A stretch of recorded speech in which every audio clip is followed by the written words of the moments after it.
Saudara, setiap kali menyambut Hari Kebangsaan, pelbagai cara dizahirkan bagi menyemarakkan bulan kemerdekaan.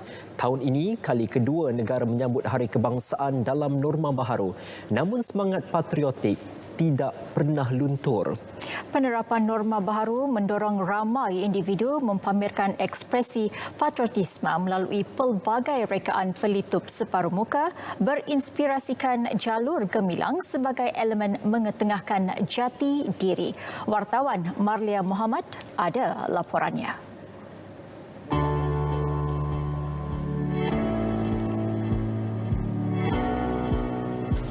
Menurut penulis buku History of Surgical Face Mask, John L. Spooner, pada kurun ke-19, pelitup separuh muka dicipta sebagai perlindungan perubatan bagi penduduk Cina berdepan wabak penyakit. Di Jepun dan Korea Selatan pula, pelitup separuh muka digunakan sebagai pelindung ketika kedua-dua negara berdepan pencemaran udara yang melampau. Itu cerita lama. Kini, pelitup separuh muka kembali signifikan. Masakan tidak, jenama-jenama antarabangsa dilihat berlumba-lumba menghasilkan pelbagai corak dan warna mengikut identiti rekaan masing-masing. Di Malaysia, pereka jenama tempatan juga tidak ketinggalan dalam memenuhi selera fashion, antaranya Datuk Jovian Mandagi. Sebagai pengeluar pelitup separuh muka jenama fashion, pihaknya sentiasa memastikan semua golongan dapat memakai rekaan buatan Malaysia yang berkualiti tinggi dan mampu milik. Jenama fashionnya turut mengeluarkan 2 rekaan khas, inspirasi jalur gemilang dan bunga kebangsaan bunga raya sempena sambutan kemerdekaan tahun ini. Inspirasikan dari bendera tanah air kita sendiri, jalur gemilang, dan diadaptasikan dengan cara yang abstrak seakan-akan lukisan grafiti. Jadi kalau dilihat dalam desain ataupun rekaan ini, memang rekaannya cukup moden dan tidaklah kelihatan seperti memakai bendera di muka. Sesuai untuk dipakai bagi golongan lelaki dan juga perempuan pada semua khalayak ramai tanpa mengganggu tata tertib penggunaan elemen bendera Malaysia itu sendiri. Khas dan khusus untuk membantu pergerakan bendera putih Malaysia, iaitu bagi mereka yang memerlukan bantuan makanan.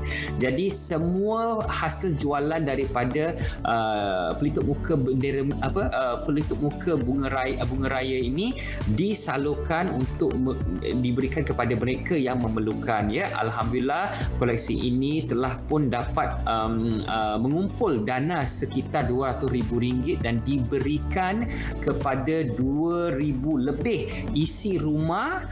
Sementara itu, tidak terhad kepada jenama fashion terkenal. Di laman sosial pula kita dapat melihat pelbagai variasi rekaan pelitup separuh muka ditawarkan untuk digayakan di hari bersejarah nanti. Bagi pengusaha pakaian t-shirt muslimah, Sahara Abdullah, sejak COVID-19 melanda, peniaga sepertinya perlu cepat mengorak langkah dan mencari strategi baharu, mengadaptasi perniagaan dengan norma baharu. Okey, tipulah kalau saya cakap saya tidak terkesan. Malahan saya ni daripada industri fashion. Saya bermula dengan bisnes jual baju. Okey, untuk saya kekal bertahan, saya keluarkan mask. Okey, pasalnya untuk masa norma baru ni, kewajipan kita memang wajib untuk memakai mask masa pandemik COVID-19. Walaupun tahun ini kita menyambut Hari Kebangsaan dalam suasana yang berbeza, di mana kita masih belum menang memerangi COVID-19, namun terus pamerkan semangat patriotik dengan menunjukkan Malaysia sentiasa di hati.